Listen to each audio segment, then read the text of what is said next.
는 소그룹 시간보다는 전체적으로 같이 하는 시간을 갖도록 하겠는데, 제가 이제 디지털 의학의 현 주소와 미래 대화, 미래에 대한 대화, 뭐 이렇게 이제 거창하게 잡았어요.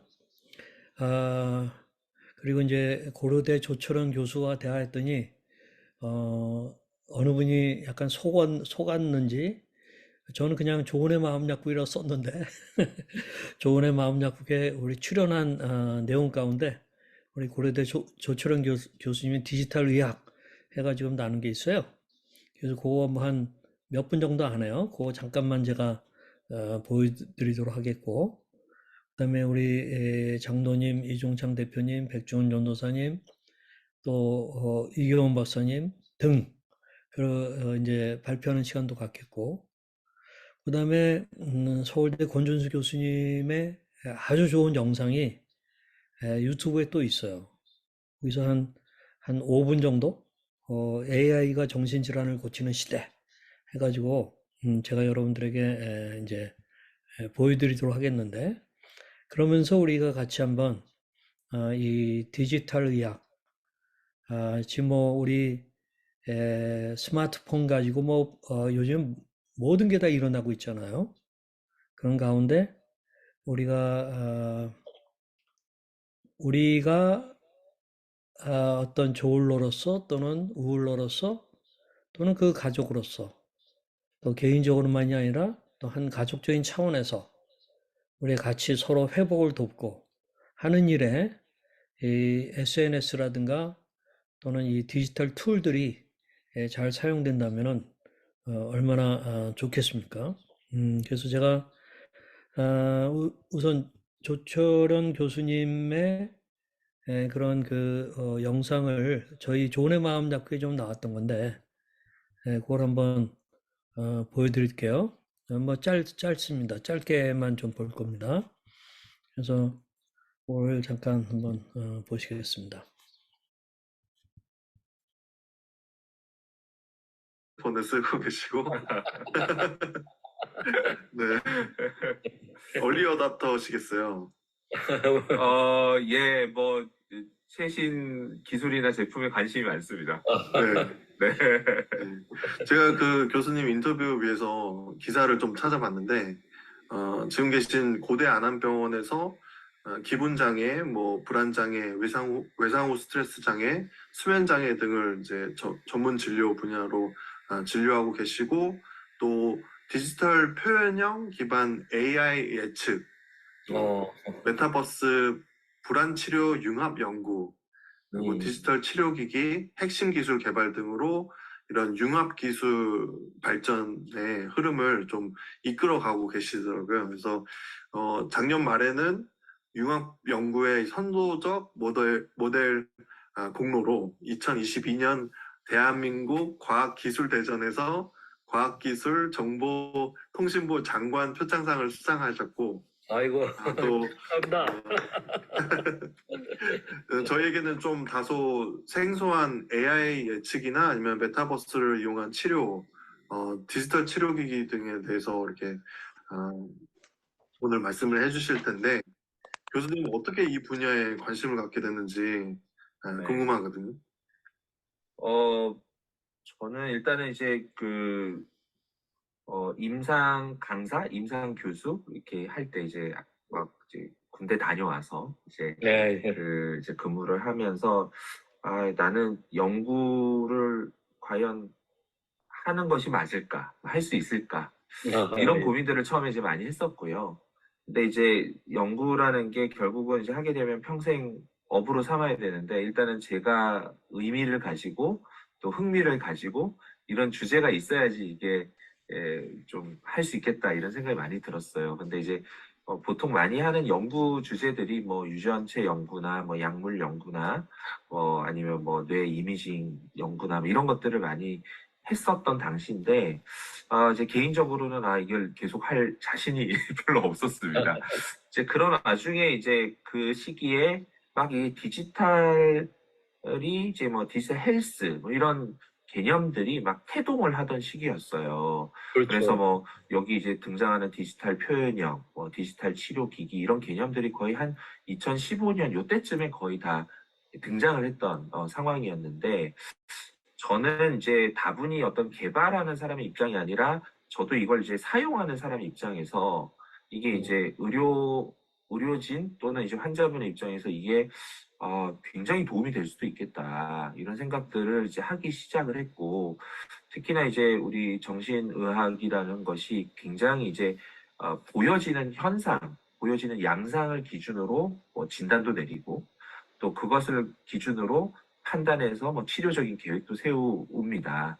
그러니까 뭐 진단할 때 뭐 피 검사를 해서 진단 내리지도 않고, 진단할 때 뭐 뇌 사진을 찍어서 진단하지는 사실 않거든요. 예, 결국은 예. 이제 보여지는 양상으로 이런 정신과적인 상태나 진단이나 치료적인 계획을 세우게 되는데, 이제 이러한 보여지는 것이 의사 입장에서는 딱 진료실에 오셨을 때, 이제 굉장히 짧은 그 시간 동안에 판단을 하고, 설령 입원을 하시더라도 그분의 평상시의 생활, 뭐 이런 것들은 사실 알 수가 없는 그렇죠. 한계들이 많았던 네. 거죠. 그런 와중에 이제 일상생활에서 이분들이 어떻게 생활하시고 생활 습관은 어떻게 되고 또 그런 요소들 중에서 이런 정신 건강과 밀접한 어떤 요인들이 있는데 이런 부분들을 좀 개별적으로 실시간으로 좀 데이터를 얻을 수가 있고 그거를 통해서 뭔가 사전에 뭔가 도움을 드린다거나 하다못해 알람을 해드린다거나 이런 부분들을 해드리면 참 좋겠다. 그리고 진료실에서 뭐 상담 뭐 길진 않지만 해드리고 뭐 약물도 필요하면 드리고 그러지만 결국 이제 환자분들은 각자 도생을 이렇게 외롭게 하셔야 예, 되는 거죠. 이게 굉장히 이제 뭐 진료실에서 들을 때야 이제 그렇게 하면 되겠다 생각이 들지만 사실 생활 습관을 바꾼다는 것도 굉장히 어렵고 그렇죠. 이게 잘하고 있는 건지 뭐 이런 좀 확신이 안 설 때도 있고 여러 가지 이 부분들이 있는데 이 치료적인 부분에서도 뭔가 치료적 동반자 이런 역할을 예, 해줄 수 있는 뭔가 어, 마치 이제 달리기 할 때 러닝 파트너처럼 이런 것이 좀 있어야 되겠다. 그러니까 예. 정말 이렇게 정말 극도의 부자라면 마치 음. 정신과 의사가 늘 같이 생활하면서 이제 뭐 조언도 해주고 예, 그럴 수 좀 일찍 있죠. 일어나라고도 코치해주고 마치 이런 거죠. 이런 것들이 이제 어떤 디지털 기술로 뭔가 좀 음. 구현이 되면 조금 더 도움이 되지 않을까 이런 이제 또 관리도 더 잘하실 수 있지 않을까 이런 생각에 이제 관심을 가지게 됐습니다. 음. 예. 계속 뭐 들어보면 좋겠지만, 여러 관심 있는 분들은 여러분들이 직접 들어보시기를 바라고요. 그 다음에 그 우리 서울대 권준수 교수님, 뭐 이 분야에 있어서는 뭐 우리나라 최고이기도 하고, 특히 뇌 연구에 있어서 그리고 전 세계적으로도 이분이 최첨단의 발견한 그러한 정보들이 꽤 많잖아요. 그래서 이분이 AI와 관련해서 뇌 질환 문제가 어떻게 이제 이 고쳐지는지 하는 거에 대한 것들을 또 보여주는데 뭐 짧게 제가 이제 좀 보여드리도록 하겠습니다. AI와 정신건강에 대해서 좀 살펴보도록 하겠습니다. AI와 정신건강에는 어떤 관계가 있을까요? 스탠퍼드 대학에서 위봇이라는 프로그램을 만들어서 대화를 하는 프로그램입니다.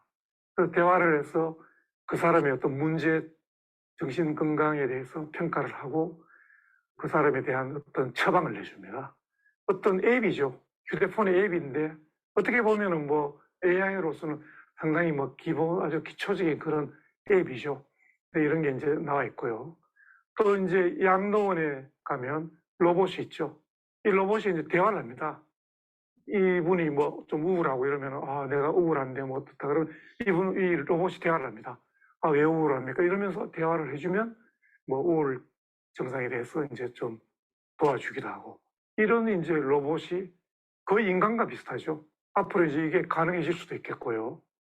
또 웨어러블 디바이스를 이용하는 거죠.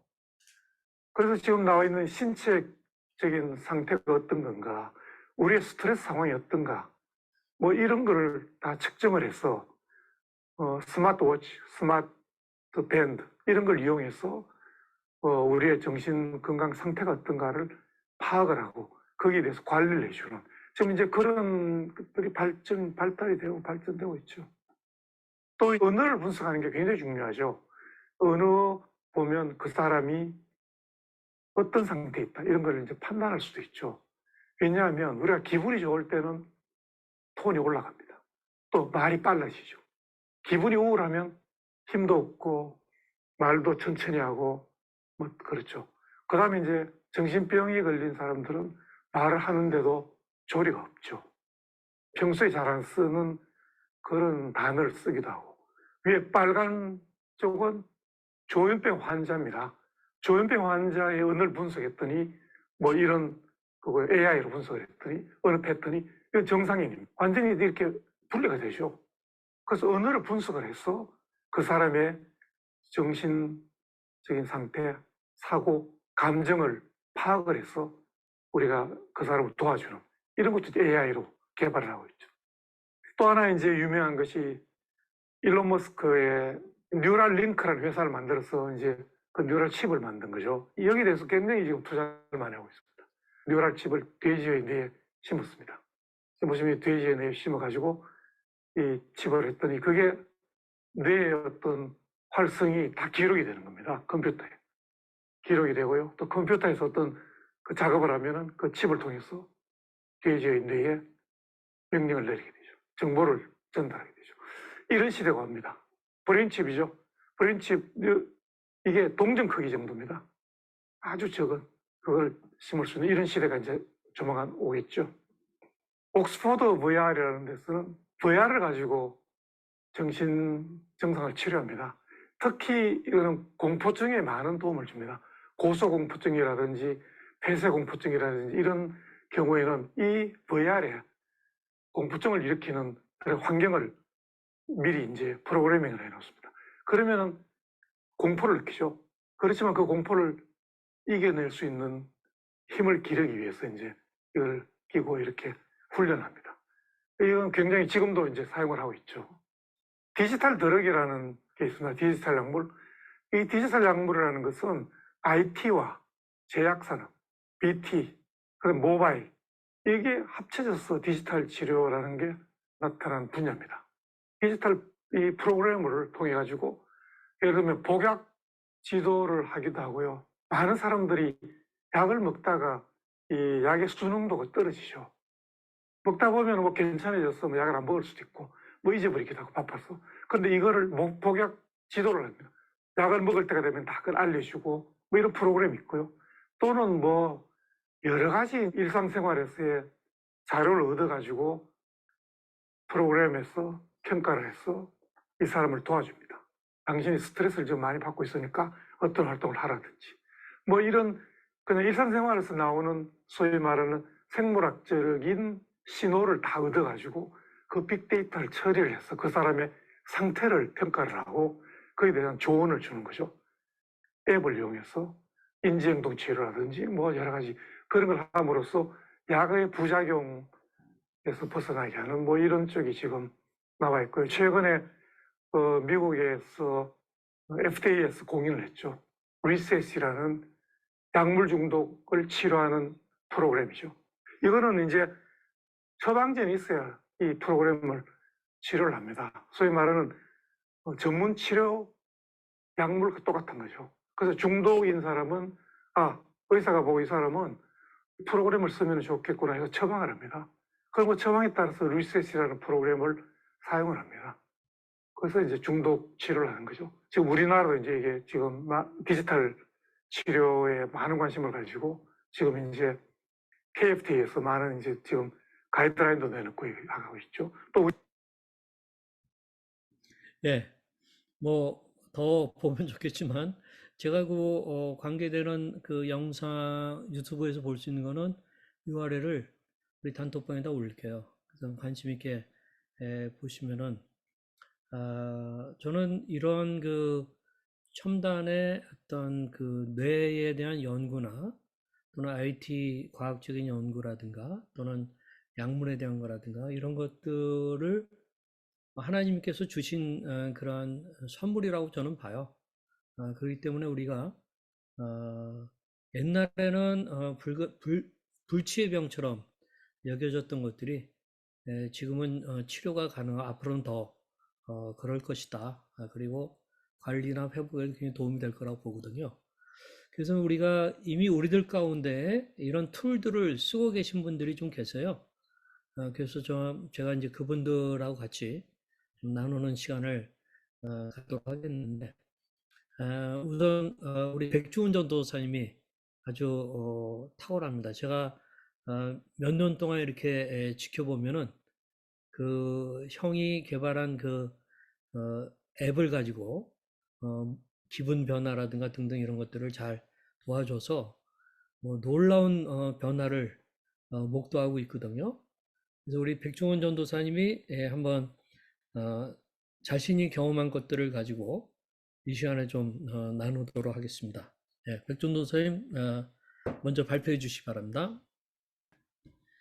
예, 제가 오늘 발표할 게 회복과 성장을 위한 기술, 잘 들리시죠? 네, 잘 들려요. 회복과 성장을 위한 기술에 대해서 여러분이랑 나누고 싶은데요. 세 가지가 있습니다. 첫 번째는 저희 형이 만들어준 기분 수첩이 있고, 두 번째는 시간 관리법입니다. 이게 포모도로 기법이라고 하는 시간 관리법에 대해서 얘기를 하고 싶습니다. 그리고 마지막으로는 습관 기록부라고 있습니다. 네. 그래서 그 기분 수첩을 지금 쓰고 있는데 그 형이 만들어준 기분 수첩 이름이 미니 G Mood Journal이라고 그런 기분 수첩이 있습니다. 그리고 또 앱스토어에 들어가시면 다른 기분 수첩들이 여러 가지가 있는데 그 중에 제가 추천드리고 싶은 것은 eMoods Mood Journal이라고 있습니다. 그래서 이런 기분 수첩에 꼭 필요한 요소들이 일단 첫 번째는 보호자가 기분 수첩을 점검할 수 있어야 되는 것입니다. 그리고 쉽게 적을 수 있어야 되는 기분 수첩이어야 되고요. 그리고 내용들을 빨리 작성할 수 있어야 됩니다. 그리고 그거 말고는 병 인식을 향상시키는데 도움이 많이 되면서 이런 작은 변화를 구별하는 데 이렇게 도움이 많이 될 수가 있습니다. 그리고 만약에 우리 인지 기능이나 기분이 올라가는 경우에는 평소에 준비한 필요시약을 그때 복용할 수 있는 거죠. 그래서 이게 어떤 앱이냐면요. 일단 그 우리가 그 하루하루 이렇게 내용을 그걸 입력해야 되는 이런 앱이거든요. 그래서 첫 번째는 잠이고, 그리고 기분, 인지기능, 스트레스, 그리고 메모를 적는 부분이 있습니다. 메모는 예를 들어서 너무 가라앉거나 아니면 뭐 경조증, 조증기가 오면 거기에 메모를 작성하면 추가로 메모해서 그런 내용들을 작성할 수 있습니다.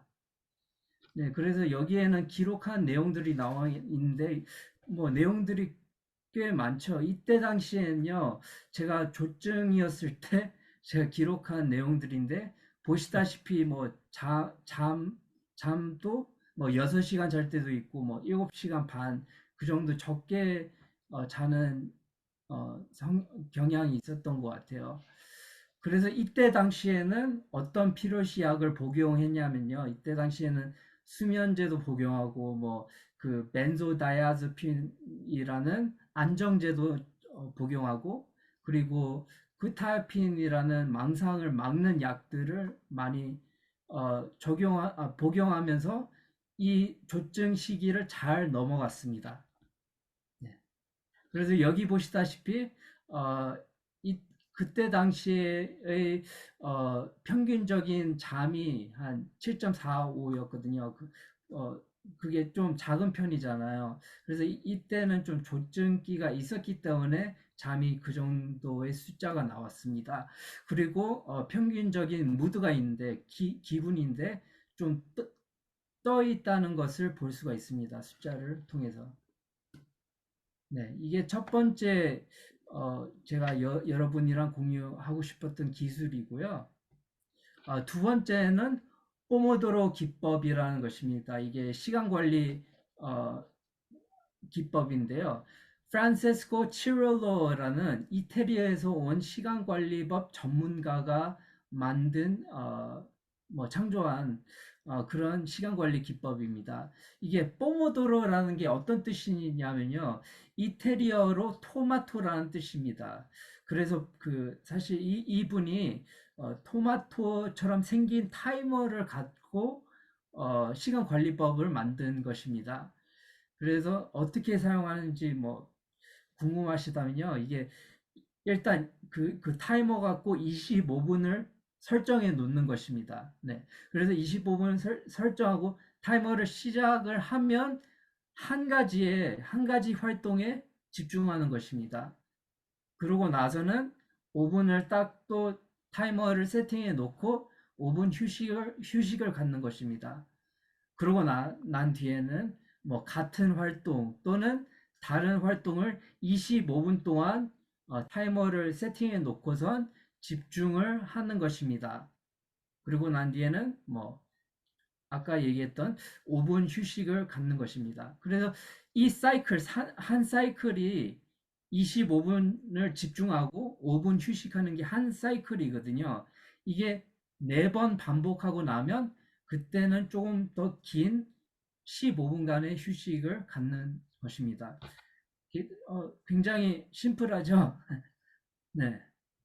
그래서 포모도로 기법의 장점에 대해서 얘기를 하고 싶은데 이게 장기간 동안 이게 하루 종일 효율적인 시간을 보낼 수 있게 되는 거죠. 이 뭐 중간에 5분씩 15분씩을 쉼으로써 이게 충분한 휴식을 가질 수 있기 때문에 장기간 동안에 집중할 수 있는 것입니다. 그리고 두 번째는 더 높은 효율성에 집중된 시간을 가질 수 있는 것. 세 번째는 쉽게 시작할 수 있죠. 25분이니까. 그리고 시간 관리를 게임처럼 할 수 있는 거죠. 뭐 나는 오늘 10개로 해보겠다, 12개를 해보겠다 하면서 게임처럼 시간 관리를 할 수 있습니다. 그리고 또 좋은 게 유연성, 플렉시빌리티가 있다는 거죠. 이게 뭐 어려운 활동, 그리고 쉬운 활동, 그렇게 번갈아 가면서 뭐 25분은 어려운 거 하고 25분은 좀 더 쉬운 거 하고 그렇게 함으로써 장기간 동안 집중할 수 있다는 거죠. 그 여섯 번째는 포모도로 숫자를 통해 우리 심리 상태를 알 수 있게 되는 거죠. 우리가 뭐 4개, 5개밖에 못 한다면 우리가 뭐 나는 우울증인가 그렇게 생각할 수도 있고 만약에 우리가 뭐 20개 넘게 하면 이거는 너무 하이퍼하고 이게 너무 과하게 이게 집중하는 거라서 경조증일 수도 있다고 우리는 볼 수 있죠. 그리고 마지막으로는 삶을 통제할 수 있다는 거죠. 이것을 통해서 저는 여러 가지 목적과 목표를 이루게 되는데 예를 들고자 하면 제가 세 권의 책을 적는 것도 이 요법을 통해서 뭐 매일 뭐 5개든 10개의 포모도로를 투자함으로써 제가 그 책들을 작성을 할 수 있게 됐고 지금은 4번째 책을 거의 다 적고 있습니다. 예. 그래서 그냥 1년 반 동안 이 포모도로 요법을 시작하고 제가 성취했던 것들을 제가 기록을 해놨습니다. 그래서 1년 반 동안 Fate of a Bipolar Christian 책을 적었고 책을 10권 넘게 읽었으며 무사히 대학교를 졸업하고 프로그래밍 수업에 A를 받고 150시간을 투자해야 했던 영어 가르치는 자격증도 딸 수 있게 됐고 마스터 라이프 코치 자격증 땄고 대학원을 위한 토플 공부와 대학원에서 필요한 성경 시험까지도 잘 무사히 준비할 수가 있었습니다. 그래서 제가 여러분에게 이 앱 기술인데요. 이 포모도로 앱이에요. 이름이 Focus to Do 포모도로 앱인데 이것을 통해서 제가 여태까지 포모도로 한 게 다 기록되어 있습니다. 그래서 뭐 학교 공부도 나와 있고 뭐 예를 들어서 신약 공부를 뭐 9개의 포모도로로 신약 공부를 하고 뭐 책 적기를 뭐 4개의 포모도로로 책 적기를 하고 그런 식으로 계속 이런 게 다 앱을 통해서 기록되어 있는 거죠. 그래서 뭐 최근에는 그냥 예를 들어서 책 읽기 뭐 3개를 하겠다. 이거는 아침에 세팅해 놓는 거거든요. 책을 3개의 포모도로를 투자하겠다. 일기 적기 2개, 프레젠테이션 준비 3개. 그런 식으로 해서 딱 이 버튼을 누르면 타이머가 시작되는 거죠. 이런 식으로 앱을 사용할 수 있습니다. 그리고 마지막으로 이게 그 포모도로 요법이랑 정말 좋은 조합이 되는 것인데요. 습관 기록부라고 합니다. 그래서 여기에서는 Atomic Habit이라는 책에서 나오는 동기부여 요법인데요. 이게 어떤 요법인지 알려드리고자 하면요. 이게 좋은 습관과 나쁜 습관을 기록함으로써 좋은 습관을 더 많이 하고 나쁜 습관을 줄이기 위한 그런 요법이거든요. 그래서 저는 이런 기록부, 이런 표에서 포모도로 숫자도 기록을 합니다. 그래서 X 표시라면 X 표시가 사실 성취를 했다는 표시입니다. 그래서 이것을 더 많이 할수록 일주일에 성공적으로 시간을 보냈다는 증거가 될 수가 있습니다. 네. 그래서 여기에서 나오는 기술은 Google Docs. 이거는 도큐멘트인데 온라인으로 서로에게 공유가 가능한 그런 온라인 도큐멘트인데요. 이게 온라인이기 때문에 이게 공유 기능이 있습니다. 공유 기능을 통해서 더 많은 이들이 그 표를 점검을 할 수 있다는 거죠. 그래서 한번 보여드리겠습니다. 그래서 이게 저만의 습관 기록부인데요. 영어로는 헤비트 트래커라고 하죠. 여기서 하나님과의 보내는 시간이 있고 운동하는 시간이 있고 책을 적는 시간이 있고 그리고 성경책 그리고 한국어 연습하는 시간도 있고 여기 두 개는요. 안 좋은 습관들 첫 번째, 안 좋은 습관 두 번째가 있습니다. 그리고 맨 마지막에는 포모도로 요법이 있습니다. 그래서 포모도로 요법 여기 보시다시피 14개도 있고 10개도 있고 7개도 있는데 제가 자주 하는 게 평균적인 포모도로를 포모도로 숫자를 알아내고 나서 여기다 제가 기록을 합니다. 그래서 이번 주에는 11개의 포모도로를 평균적으로 할 수 있었고 그리고 여기 X 표시를 한 게 되게 만족스럽잖아요. 네, 그래서 이것을 하면서 진짜 시간을 효율적으로 보낼 수 있게 되고 성취감도 느끼게 되고 만족을 느낄 수가 있다는 거죠. 네, 그래서 마지막으로 끝내기 전에 제가 같이 코칭을 하는 정신건강 코칭을 하는 클라이언트가 있는데요. 이 친구는 그 전에는 잠시만요. 이 친구는 예, 2표인데요. 이 친구는 그 전에는 처음에 시작했을 때는 많이 못했었어요. 뭐 5개 할 때도 있고 뭐 6개 평균적으로 해서 5개, 6개, 7개를 했지만 나중에 돼서야 이게 점점점 많아지는 거죠. 뽀모도로 하는 양이 많아지는데 나중에는 뭐 13개씩, 11개씩, 10개씩 함으로써 시간을 진짜 극대화할 수 있었다는 거죠. 네. 그래서 결국에는 제가 얘기하고 싶다는 게 이런 기술들을 통해서 기분 수첩, 포모도로 기법, 그리고 습관 기록부를 통해서 우리는 삶의 질을 향상시킬 수 있습니다. 그리고 재발 방지를 할 수 있고 자신감을 회복할 수 있으며 목표들을 성취를 할 수 있습니다. 예, 감사합니다. 이상입니다.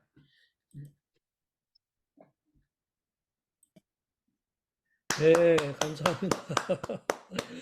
뭐 제가 어느 정도 알고는 있었지만 또 이렇게 자세하게 들으니까 우리 백중원 전도사님의 이 회복에는 이게 진공 상태에서 일어난 게 아니고 그냥 우연히 하늘에서 떨어진 게 아니고 이런 그 자기 관리를 마치 뭐 어느 그 국가대표 선수가 태능촌에 들어가 가지고 관리를 받으면서 막 열심히 하는 그런 모습이 막 떠올라요. 그것을 혼자서 그렇게 하는 가운데 물론 이제 또 우리 형님이 그 앱을 개발해서 또 매일같이 전화해주고 또 부모님들이 뭐 기도해주고 또 옆에서 격려해주고 예? 또 그다음에 그렇게 하면서 이 아마존에서 3권의 책을 냈잖아요. 또 지금 4번째 책을 작업하고 있고 그러니까 자기 병의 회복뿐만 아니라 이런 생산성까지 이렇게 나타나는 그거가 이런 치밀한 노력들이 있어서 그렇다 하는 것들을 보면서 우리 엄청나게 도전받는 것 같아요. 엄청나게 도전받는데 어떻게 아우 정말 좋습니다. 우리 한번 제가 백태우 장로님께도 한번 좀 오늘 오셔서 좀 나눠주십사 부탁했는데 일단은 아들의 이런 것들 보면서 느끼시는 것과 우리 조울러, 우울러 또는 조연러들이 이런 툴들을 좀 쓰는 그런 거의 필요성. 그것을 우리 장로님은 그냥 단순한 아버지 입장만은 아니고 원래 이런 분야에 상당히 전문가세요. 지금 그래서 여러 가지 우리가 어떻게 하면 좋겠다 하는 것들도 좀 나눠주실 수 있을 것 같아서 그렇거든요. 그래서 우리 백태우 장로님에게 또 지금 마이크를 드리겠습니다.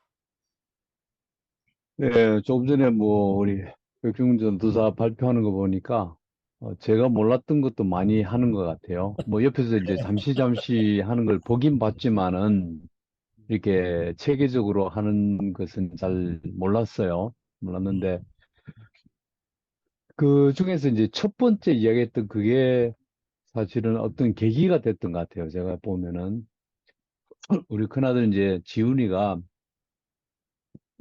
꽤 됐죠. 이제 미니지라는 게 우리 큰애 그 이름이 지훈이인데, 그 지훈이를 이제 본 따가지고, 그 중훈이, 우리 제 아들, 다윗 같은 경우는 이제 미니지다. 지훈이 동생이다 하고 이렇게 해가지고, 닉네임을 미니지라고 하긴 했는데, 그래서 이제 그때 한 5, 6년 전에 미니지라는 그런 이제 앱을 처음에는 앱도 아니고 이제 간단한 어떤 저걸로 이제 웹페이지로만 이제 본인의 어떤 기분을 관리할 수 있는 그런 걸 만들었어요. 그래서 이제 어떻게 했는가 하면 처음에 이제 우리 큰애가 만들어 가지고 이제 같은 화면을 같은 이제 웹페이지를 이제 본인인 우리 이제 백종원 전도사가 입력을 하면은 그 내용을 우리 큰애하고 제가 볼 수 있도록 그렇게 이제 공유를 했었어요. 그래서 처음에는 저도 이제 계속 꾸준히 들어가서 보기도 했는데 제일 처음에 시작했던 거는 그냥 단순한 무드 관리. 그래서 이제 자기 기분이 뭐 0이라면은 그게 이제 0이라는 게 지금 일반적인 기분이 같으면은 그분의 이제 기분이 좋다 그러면 1로 올라가고 2로 올라가고 3이 올라가고 그래서 이제 본인이 정해가지고 어떤 그 무드가 너무 올라간다고 생각하면은 이제 이 그래프 점점 좀 올라가겠죠. 그렇게 되면 이제 전화 안 그러면 큰애가 이제 보고 아 좀 이게 그 기분이 올라가는 게 좀 경조증으로 가는 것 같다. 이렇게 조언도 해주고 반면에 이제 그 어떤 레벨에서 밑으로 내려가면 또 다시 이제 이게 뭐 일종 우울로 떨어지는 거니까 그런 걸 보고 이제 같이 조언도 하고 또 좋았던 게 본인이 이제 그 기분에 대해서 적잖아요.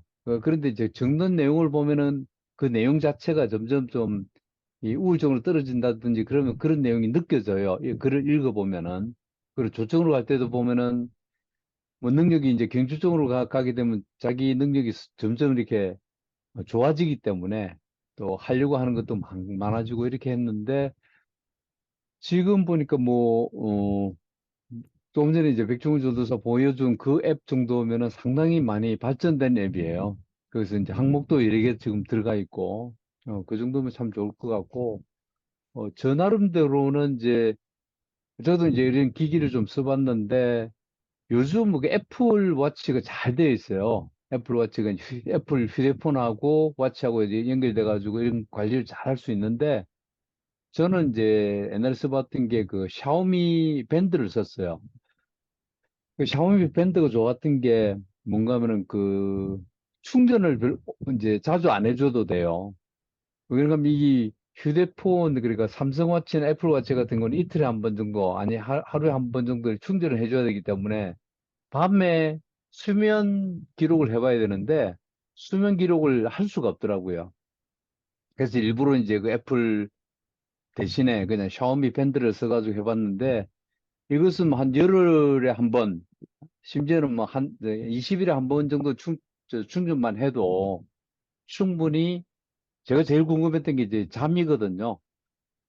그 잠은 제가 이제 7시간 정도 잔다고 계획을 세웠는데 실제로 눈을 감은 거는 7시간이에요. 근데 거기서 이제 특별한 점이 뭔가 하면은 7시간 중에 내가 깊이 잔 잠을 표시를 해줘요. 근데 놀라운 게 7시간을 눈을 감고 있었는데도 실제로는 한두 시간 정도밖에 안 돼요. 깊은 잠을. 심지어는 뭐 30분도 안 될 때가 있어요. 그러니까 그런 것은 뭔가 하면 이제 깊은 잠을 못 잤다는 것은 이 그 샤오미 밴드에 이제 그 모션 센서도 있고 그다음에 맥박 센서가 있어가지고 몸을 움직이거나 맥박이 빨라지거나 맥박 변화가 있으면은 그러면 이제 이게 깊은 잠을 못 잤다는 거거든요. 그래서 그것을 해보고 좀 저도 효과를 봤던 것 같아요. 아, 내가 좀 이렇게 조절을 좀 해야 되겠다. 그래서 잠 시간뿐만 아니라 실제로 이제 잠을 깊이 잘 수 있는 방법이 뭐냐. 뭐 어떤 때는 이제 커피도 옛날에는 저도 자신 있게 이제 뭐 밤 10시, 11시에 커피를 마셔도 전혀 문제가 없다. 그러니까 그렇게 이야기를 하곤 했는데 실제로 이렇게 직접 해보니까 오후에 커피를 그러니까 오후 늦게 그러니까 뭐 커피를 마셨을 경우는 이 깊은 잠 이 표시가 나더라고요. 그래서 그런 것도 해보고 그다음에 저도 뭐 집에 그 보면은 그 몸무게 이제 저는 저울이 있는데 저울에 올랐으면 자동으로 이제 기록되는 것도 있어요. 그리고 저울에 같이 이제 그 휴대폰에 앱이 있어가지고 그냥 뭐 따로 기록을 안 해도 1년 내내 심지어는 지금 조금 전에 기록을 찾아보니까 한 4, 5년 정도의 기록이 다 있더라고요. 체중 변화가 옛날에 몇 킬로에서 지금 뭐 몇 킬로가 됐다. 계속 업다운이 보이고요. 체질량도 보이고 뭐 여러 가지 보이는데 그런 기기를 혹시 이제 관심이 있으면은 자기 사실 보면은 뭐 일일이 이렇게 적는 건 그것도 참 중요한데 적는 것보다도 그냥 뭐 시계처럼 차고만 있어도 아니면은 몸무게 체중계 올라가기만 올라가도 그런 그 체중도 기록이 되고 자기 체질량도 기록이 되고 근육 양도 기록이 되고 그런 기계가 있으면은 훨씬 더 어, 이제 쉽게 자기의 컨디션을 유지할 수 있지 않느냐. 그래서 제가 보기에는 그런 거 플러스 이제 어떤 기분을 모니터링 할 수 있는 좀 전에 이제 우리 백종원 전도사 얘기했던 그런 걸 같이 겸하면 참 좋을 것 같다는 생각이 들었습니다. 네, 이상입니다. 감사합니다. 사실 우리가 이제 이런 그 패밀리에 각자가 노력도 하지만 또 함께 같이 이렇게 내용들을 공유하면서 할 수 있다고 한다면 이건 대단한 그 회복에 도움이 될 것 같아요. 또 가족의 어떤 행복에도 도움이 되고. 근데 이제 아마 지금 이거 들으시면서 우리 가족은 안 돼라고 아예 이 절망하시는 분도 계실지 몰라요. 그러나 그러지 마십시오. 저도 이거 우리 아까 백전도사 이거 좀 보면서 우리 두 아들이 떠오르면서 우리 두 아들한테는 왜 내가 이런 걸 못했을까? 가만히 생각해 보니까 제가 이쪽에 너무 무지했고, 그 다음에 이제 이런 면에서 조금 더 배우려고 하지 않았다 하는 그런 부분이 있는 것 같아요. 그렇기 때문에 또 하나는 이제 장가 갔으니까 그냥 자기 와이프한테 다 맡겨놓는다 생각했는데 그게 이제 지금 착오다, 대단한 착오다라고 느낀 거는 와이프들이 열심히 잘 하긴 하는데 너무 버겁잖아요. 그러다 보니까 우리 둘째 아이 같은 경우에 둘째 며느리한테 얼마나 저희가 미안한지 몰라요. 근데 이제 이런 툴들을 좀 써가면서 했었다고 한다면은 저희가 좀 방치 아닌 방치를 한 셈이었거든요. 근데 이제 그걸 좀 극복했겠다 하는 생각을 좀 더 가져요. 그래서 이제부터라도 이렇게 하려고 합니다. 그러니까 여러분들 다 용기 내시고 우리 같이 좀 서로 노력하고 더 좋은 그런 툴들이 이제 나눠지면 좋겠어요. 우리 이종창 대표님에게 또 시간을 좀 잠깐 드리도록 하겠는데 2년 전에 우리 여름 수련회 할 때 한번 발표를 했었어요. 미나 또 민호와 함께 그러긴 했는데 근래에 이제 스라이브라고 하는 일종의 이제 몇몇 분하고 같이 어떻게 보면 시범 사업 비슷하게 한 3개월 동안을 그 스트라이브의 파트 1 피지컬 쪽에 5개 그 분야를 점검하는 그런 일들을 같이 이제 했어요. 그 경험도 좀 나누면서 우리 이종창 대표님의 또 워낙 이종창 대표님이 이쪽 분야에는 아주 선구자입니다. 이쪽 분야에 그래서 좀 이야기를 좀 듣고 그다음에 오늘 좀 더 끝나고 나서 이제 질의응답 시간이나 여러분들의 생각들도 같이 나누면 좋겠습니다. 그래서 목표는 오늘은 6시에 끝나는 것으로 하겠습니다. 네. 저는 이렇게 발표하는 건 줄 모르고 그냥 대화하는 건 줄 알고 괜찮아요. 준비를 관계없어요. 네, 네. 많이 하지 못해서 급하게 그냥 제가 지금 하고 있는 것들 민우라 미나 하고 저하고 같이 하고 있는 것들을 그냥 실제로 그냥 보여드리고 짧게 보여드리고 어떻게 하고 있는가 말씀드리고 마치도록 할게요. 저랑 이거는 제가 참 고맙게도 민우가 이제 기존에 이제 조금 시트지 종이지 같이 쓰던 거를 제가 이제 조금 더 발전을 했다 그래야 되나? 이제 폰이나 앱이나 컴퓨터나 이런 걸로 쉽게 좀 체크도 좀 쉽게 하자라는 그런 거 해가지고 이제 아이디어를 내가지고 좀 민우한테 좀 시켰어요. 그래서 민우가 이렇게 이제 앱을 노션이라는 프로그램이 있는데 거기서 이런 것들을 이렇게 체크할 수 있도록 만들어주는 그런 프로그램이 있어서 폰이나 아니면 컴퓨터나 어떤 다른 여러 가지 기기로 접속을 해서 동시에 여러 사람 것들을 같이 볼 수도 있고 그다음에 자기 것만 볼 수도 있고 하여튼 안에서 자기가 직접 들어가서 자기가 체크하고 그렇게 할 수 있도록 되어 있는 겁니다. 그래서 이제 이거는 공개된 건 아니고 저희만 로그인이 되어야지만 볼 수 있는 거고요. 그렇게 했을 때 지금 일단 저희 3명은 다 되어 있고요. 자, 들어가 보면 이렇게 2월 첫 주, 여기 2월 첫 주에 그거 시작을 해가지고 저는 요전에는 다른 걸로 이렇게 하다가 이제 2월 둘째 주부터 2월 5일부터 정식으로 이제 모양새들 이런 것들 다시 잡아가지고 이제 체크를 하고 있습니다. 저희들은 간단하게 하루에 5가지 수면, 그 다음에 약물 치료, 그 다음에 휴식하고 있는 것, 영양, 그리고 운동하는 것, 요 5가지를 체크하게 되어 있습니다. 그래서 수면 같은 경우에 내가 이날 수면을 잘했다. 그러면 이렇게 체크 한번 해주고요.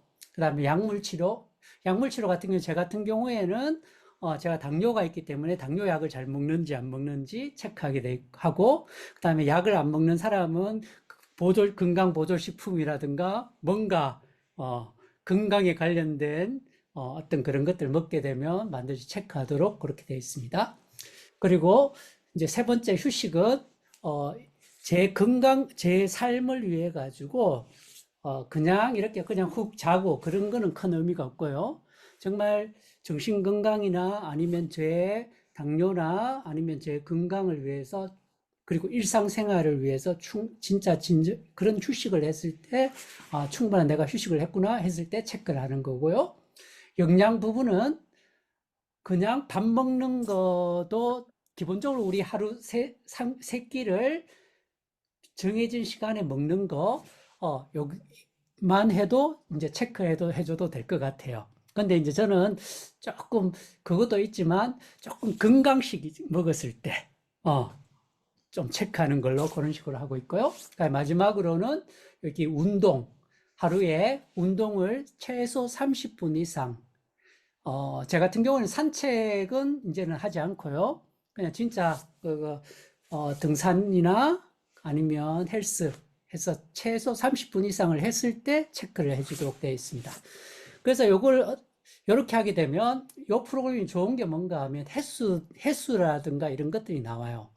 그래서 오늘 하루에 3가지, 여기 보면 자동으로 이렇게 체크하면 이렇게 숫자가 바뀌게 돼 있거든요. 그러면서 오늘 3가지 했구나, 5가지인데 3가지 했구나, 이렇게 쭉 훑어볼 수 있게 되고요. 실제로 저희가 많이 더 신경 쓰는 거는 하루 했는 게 아니고 일주일 한 거가 더 중요하게 저희는 봐요. 왜 그런가 하면 일주일 여기 쉽게 말씀 여기 보여드리면 수면에서 7일 중에 4일이 수면이 괜찮습니다. 그러면 4일은 잘 잤다는 거거든요. 괜찮아요. 그리고 약물도 여기 7점. 자, 근데 이제 저는 이제 점수가 몇 점 밑으로 나오면 이제 조금 조심하거나, 저 자신도 조심하거나, 아니면 민우나 미나한테도 점수가 안 나왔을 어떤 점수가 나왔을 때 조금 그때 조금 유의 있게 봐요. 그게 몇 점인가 하면 3점 밑으로 나올 때. 그러면 일주일에 반틈 이상이 그 부분에 있어 가지고 뭔가 흔들렸다든가 부족하다라는 거거든요.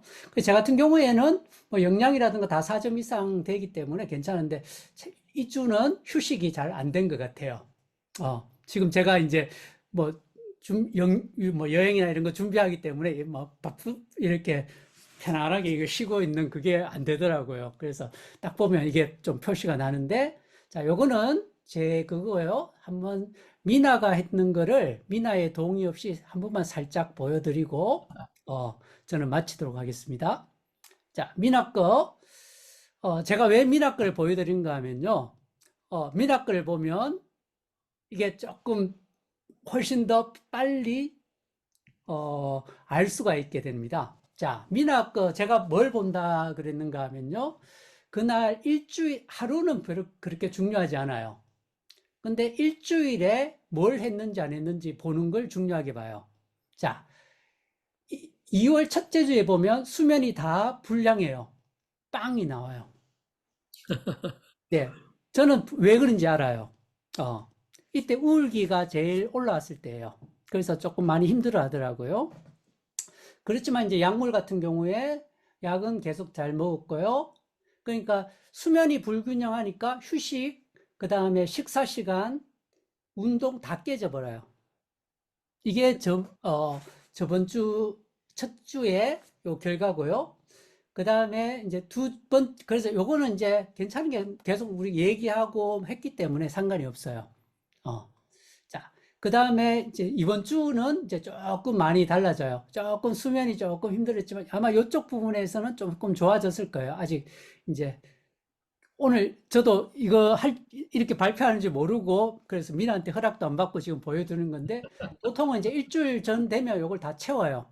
왜냐하면 저희 같은 경우에 와치라든가 이런 점검해 놓은 게 다 있기 때문에 그걸 보고 이제 다 체크를 하기 때문에 그래서 보통 보면 일단은 약을 기본적으로 다 잘 먹고 있기 때문에 저는 잘 지켜낸다고 생각을 하고 있고요. 그래서 뭐 하여튼 이런 식으로 운동도 이제 다시 시작을 했고 9일도 저하고 했기 때문에 뭐 괜찮게 봐요. 그렇지만 이제 그래서 제가 제일 중요하게 생각하는 부분들은 이제 수면 부분들 제일 중요하게 생각하고 그래서 이제 하는데 이제 1점, 2점 올라가면 괜찮다고 봐요. 예, 이렇게 저는 관리를 하고 있습니다. 예, 마치겠습니다. 오른쪽에 보시면 건강한 수면 시간 해서 건강한 성인이 정상적으로 활동하기 위해서는 7시간 반에서 9시간 정도 잠이 필요합니다. 이거는 뭐 상식적인 얘기죠. 그렇죠? 그러니까 이거는 건강한 성인의 이제 그런 경우인데 아마 이제 이 조증이 있을 때는 또 우울증 때는 좀 약간 과도하게 자는 거고 조증 때는 이제 잠이 안 오는 게 좀 문제잖아요. 그러다 보니까 아마 미나자매도 잠자리에 들면 양질의 잠을 못 자는 거에 대한 그런 좀 문제를 얘기하는 것 같고 그다음에 이제 그렇기 때문에 요게 이제 약 먹는 거하고도 좀 관계되는 것 같더라고요. 보니까 그러니까 양질의 잠을 좀 잘 자기 위해서 만약에 뭐 11시에 자는 걸 목표로 한다, 10시에 자는 걸 목표로 한다 했을 때는 조금 더 1시간 내지 1시간 반 정도 전에는 약을 먹는다든가 하는 건 너무나도 중요한 것 같고 그러면서 이제 이 잠이 안 올 때에 이제 어떻게 하느냐 하는 그런 문제들이 좀 있는 것 같아요. 그건 좀 사람마다 좀 다르긴 한데 제가 우리 특히 둘째 아이랑 경험한 것으로 보면은 정말 잠이 밤에 안 와가지고 같이 제가 운전하면서 어디를 가기도 하고 하여튼 드라이브를 좀 많이 했었어요. 그러다 보면 약을 먹었는데도 막 잠이 안 오기도 하고 그래서 이제 그랬는데 그거는 돌아보니까 좀 급성기 때의 상황이었던 것 같아요. 근데 이제 어느 정도 안정이 되고 유지기에 있을 때는 좀 확실히 다른 것 같고 그러다가 이제 우울증이 되면서 너무 많이 자는 게 좀 문제고 그다음에 중요한 게 이제 여기 루틴에 대한 거가 이제 중요한데 뭐 요거는 나중에 우리가 이제 저 스라이브를 같이 공부하게 되면은 그런 것들을 좀 나누게 될 것 같아요. 아까 우리 백중훈 전도사님의 좋은 습관, 그 루틴을 잡고 그러면 너무 놀라워요. 정말 놀라워. 이거는 아주 대단한 그런 거라고 생각하는데 정말 도전을 많이 받았고 우리가 많이 서로도 배우고 그러면 좋겠습니다. 그리고 서로의 실패담도 굉장히 유익한 것 같아요. 실패담도. 그래서 제가 예전에 실패학이라고 그랬는데 나의 실패나 다른 사람의 실패를 들어보면 어떻게 하면 내가 그 실패를 피할 수 있나 하는 것들을 이제 배우게 된다고 보거든요. 그래서 어떤 그런 것들을 좀 같이 우리가 집단적으로 실패학적인 그런 면에서 좀 더 이렇게 잘 나가면 좋겠다 하는 생각을 갖습니다. 오늘 벌써 시간 꽤 갔는데요. 이거 뭐 구정 설날에 저는 좀 가볍게 대화를 해보려고 그랬는데 굉장히 진지하게 아주 유익한 시간을 가졌습니다. 그래서 여기서 이제 마쳐야 될 것 같아요. 여러분 설 연휴 내일까지 잘 푹 쉬시기를 바라고 좋은 시간 갖기를 바랍니다. 그러면 여기서 인사하고 마치겠습니다. 감사합니다.